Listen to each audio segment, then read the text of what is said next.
we got one of our people's hands stuck in the trunk. You get a CyberTruck and you're just instantly famous. I mean, it's absolutely absurd. And I'm going to be saying absurd a lot because that's kind of what this car is, in a good way.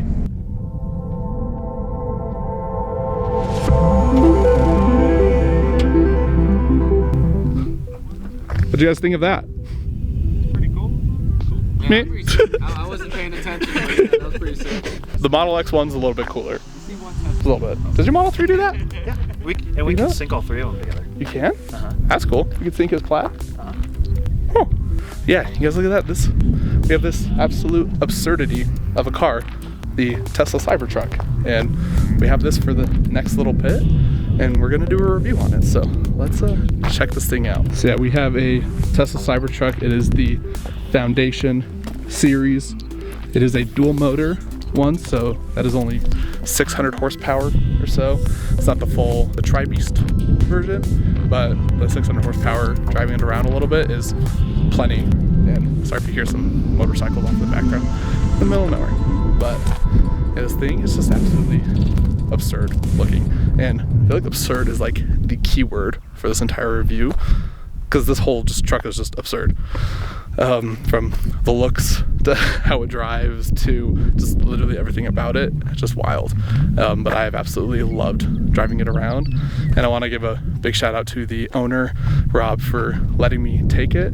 This thing is absolutely awesome. It's actually available on Turo to rent, so if you want to come to Idaho Falls and rent this guy, you can, and I'll put the link down below to rent it. It's so fun. It's totally worth it. Also, shout out to Sarah Woods Realty with the Silvercreek Realty Group, and also Mammoth Association Management, but they are the ones that provided the CyberTruck, and they are awesome. Make sure you check them out. All their links are down below. Yeah, starting up front, it just has such insane styling. Like, I have never been in a car that has gotten more looks and just more attention than this ever. And I've driven so many supercars, and I've never gotten more attention than this car gives.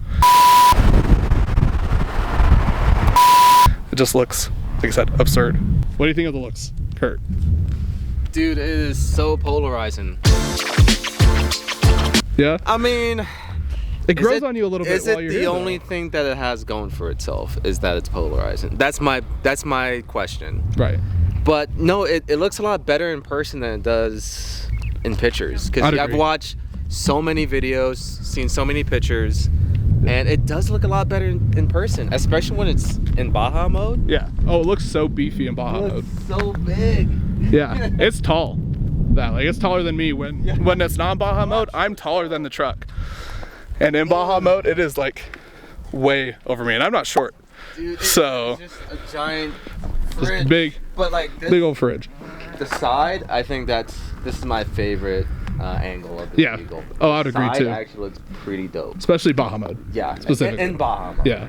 Yeah, I think the fun thing is it's just so polarizing, but that's what gives it just so much attention too. It's just nobody knows what they're looking at. They either love it, hate it, thinks it's just stupid. They love it. You become a celebrity instantly. Yeah. You get a CyberTruck and you're just instantly famous. Oh, we had this parked up for like 30 minutes, and we had so many people just come talk to us asking about it, because people you just see this, they just don't know what it is, or they know what it is and they've just never seen one, because this is the only one in my town.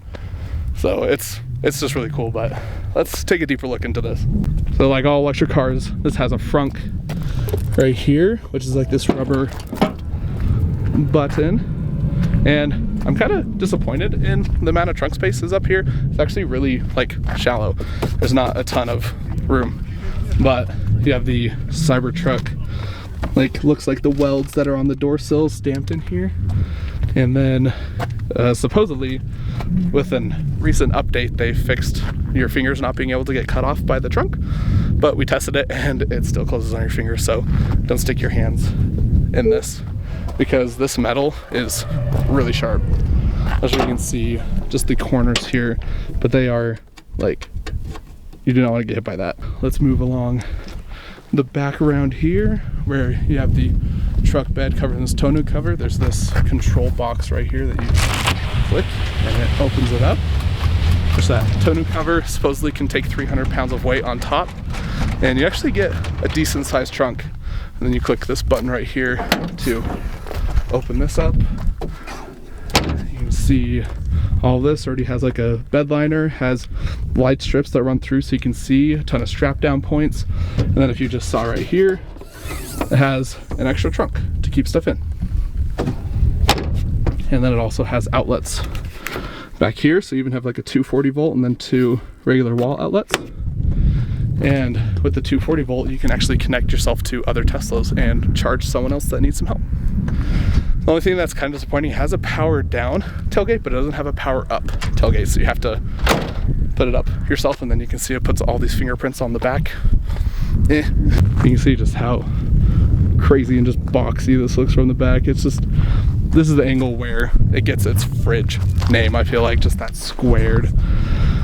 It's just so wild. But it looks so cool. And then you have like these like digital looking tail lights on the back, and then when you're braking, the light bar lights up too. This is where your charging port is, right here. You can see, just tap it open, and then I think you just push it to shut. Now let's pop these open. You can just click this button right here. The door opens up and then you just grab it. These doors are surprisingly like super heavy, but the car's made of full stainless steel, so what do you expect? This one has a white and black interior, so you got these black seats with this white piping and stitching. There's a ton of room in here because you just don't have anything in here. And then let's hop in to the truck. And the first thing you notice is just how deep the dash is. Like, my arm is all the way extended, and there's another like almost 3 feet of dash in front of me. Like, it's absurd, just like the scale and size of this. Let's close this door right here. We're like situated in the interior.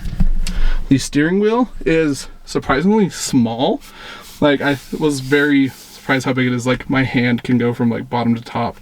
It's surprisingly little. But on this, you have like the classic turning signals, your brights. You can adjust you can actually customize the settings that you change with this button in the screen.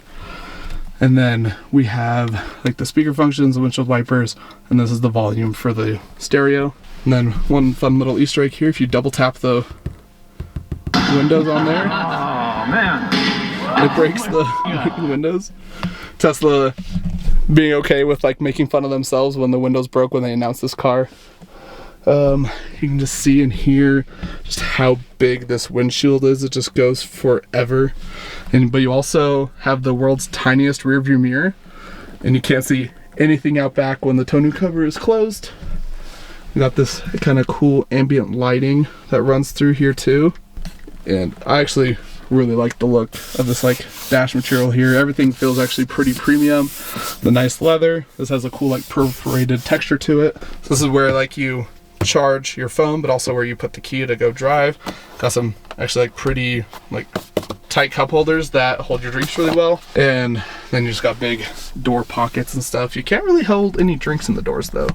So if you have more than 2, you're kind of SOL. There was a new update that just came out for the car the other day, and they added a lot more features to the car that weren't here before.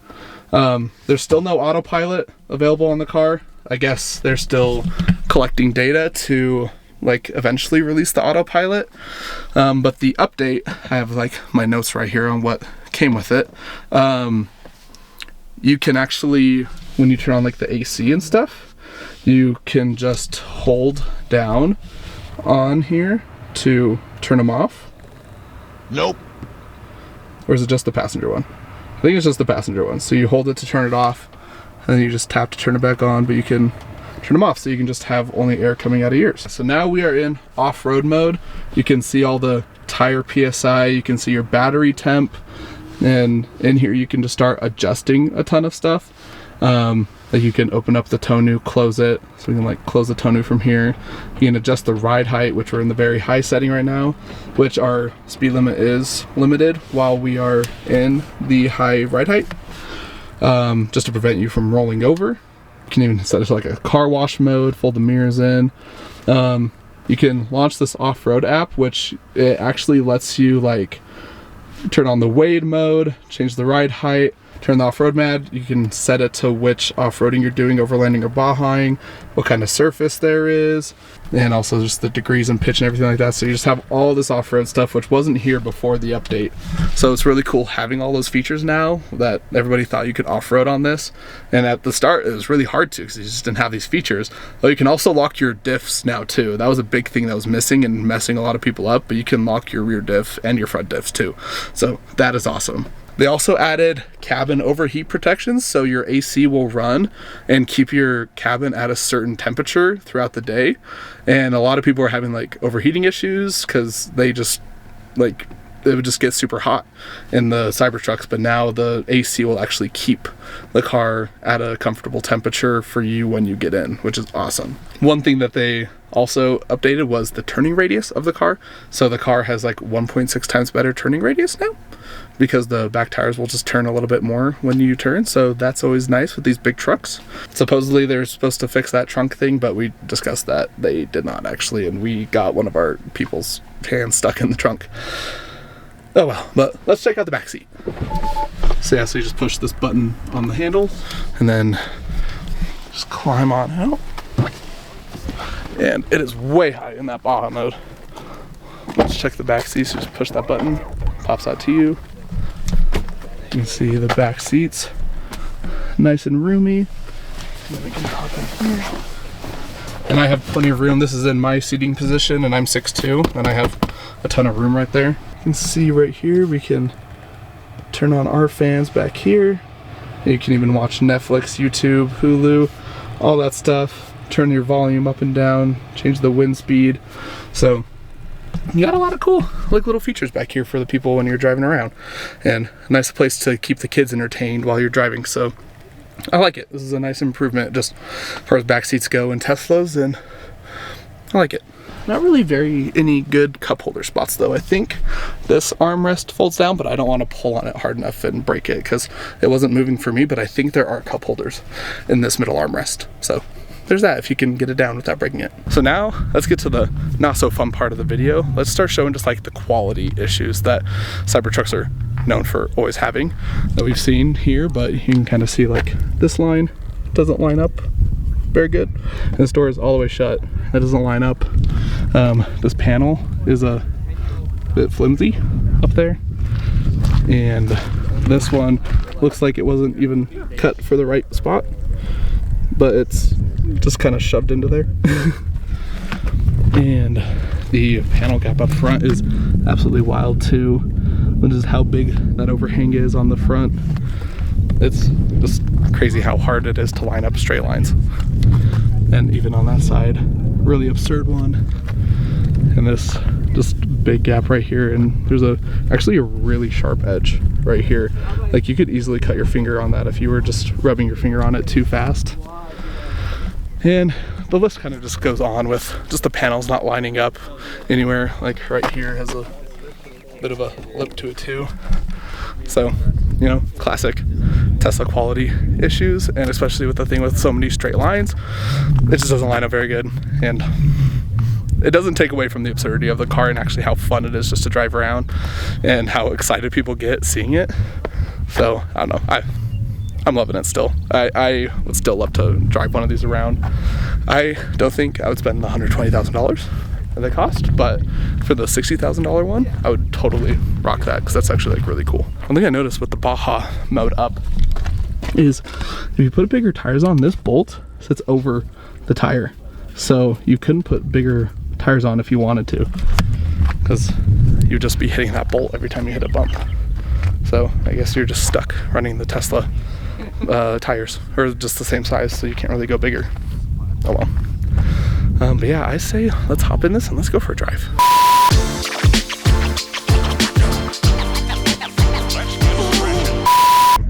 But we are doing a first drive in the Cybertruck, backing out of the driveway right now. This steer-by-wire is absolutely weird to get used to. It's very just twitchy, and just making sure I don't hit anybody. Yeah, such a twitchy, just feeling steering. And put on the steer. All right, let's get going. yeah, the steer-by-wire, it's very just sensitive, and because it has the rear wheel steering.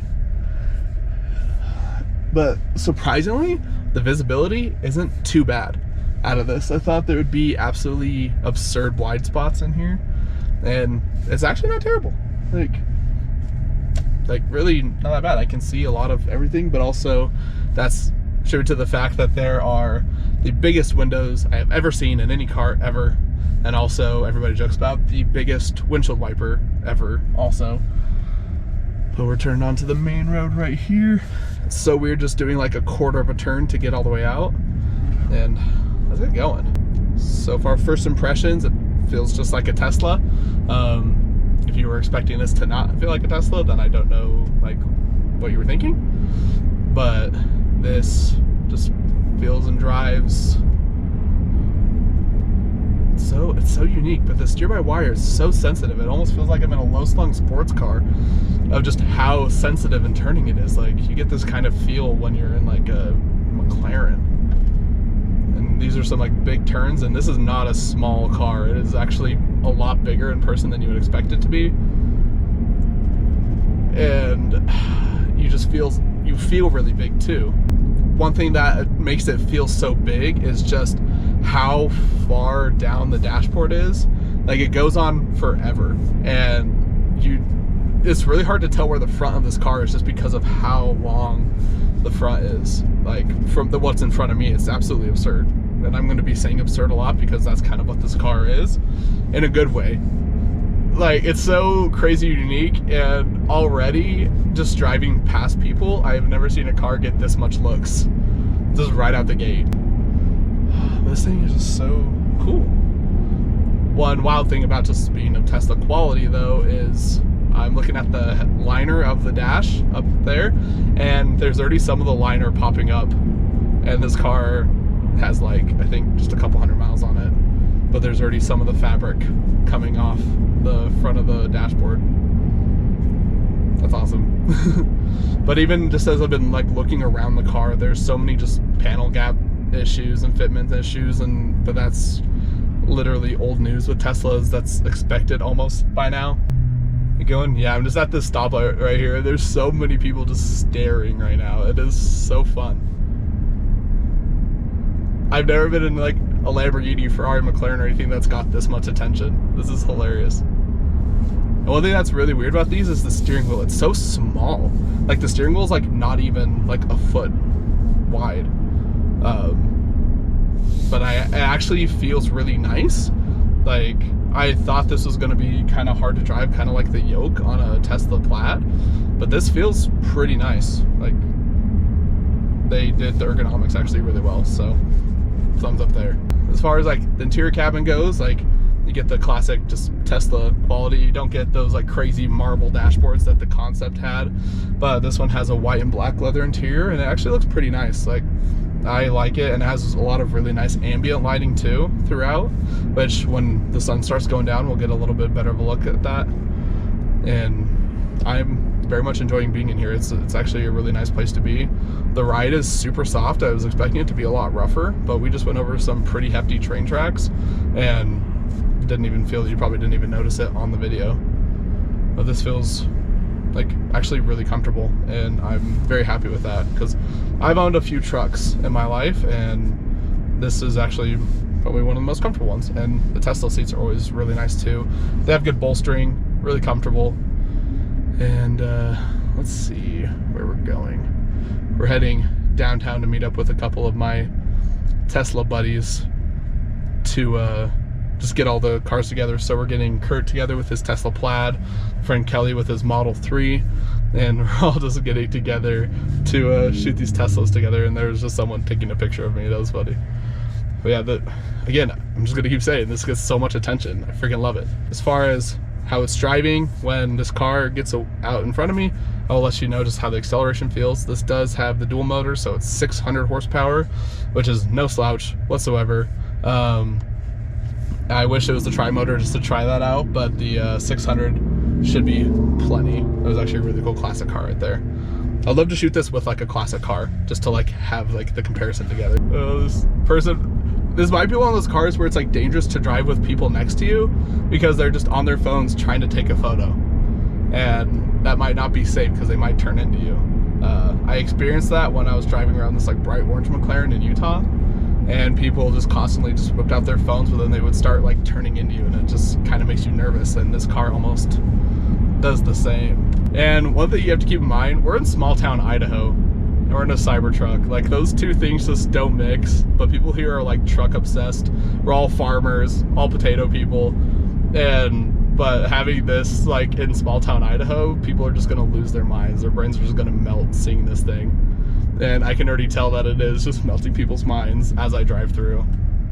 Because I've seen a couple of these on the road in Utah, and your brain just doesn't comprehend like what it is, because it just looks like something that's not fully rendered.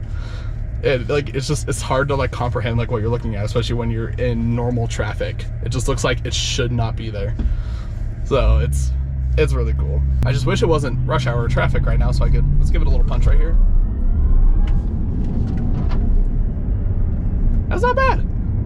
It really tucks down a bit with all that weight getting thrown to the back wheels. But no, that actually felt really nice, that punch. Again, like I said, this has 600 horsepower, dual motor. And you know, I don't really feel like the tri-motor would be like worth the premium. That was plenty quick. We can give it another little punch right here. Yeah, that was like 30 to 60 in no time. Like, you really don't need like any more than that. That was really fun, especially for a car that weighs like 7,000 pounds like this does. You just don't need that. We're just in so much traffic. I guess this first drive is going to be a lot of just sitting here. Which, hey, this is actually a pretty nice place to be. The dashboard is made of like this really cool textured material, and with all the white leather and whatnot, it's actually nice. I'm digging it. Yeah, so for this video, let me start wrapping up my thoughts. Just the first drive on the Tesla CyberTruck, the dual motor. This thing is actually really cool. As much as hate it gets, I actually really like driving this. This is fun. I'm excited I get to have this for the next like 3-4 hours and get to like really just test it out and like share it with people. This will be really fun, and I'm kind of excited to start seeing these things around. They're absolutely absurd, like I've said so many times, but that's like the only word that I can like think of to describe it, is just like it being absurd. Like, just the looks that you get of this thing. People just giving you thumbs up everywhere. Everyone just starts freaking out. All the high school kids just start screaming. Like, nobody knows what this thing is, and they just like lose their minds. It's so good. But yeah, so I'll wrap up my thoughts on the Cybertruck. This thing's sick. I actually really love driving it. I love the attention that it gets. As much as like a quiet, reserved guy I am, I actually enjoy when like the car that I'm in brings people around me joy. Just watching their faces light up as they drive by it is just one of my favorite things like ever. So like, this gets a thumbs up for me. Would I spend the $120,000 that they cost? No. But if they start coming down in price and like you can start getting them for a much more reasonable price, I'd do it. These are really cool. But yeah, that's my thoughts on the Cybertruck, my first drive in one. Let me know down below what you think of the Cybertruck. I'd love to hear your guys' thoughts, and I hope to catch you in the next video. Peace.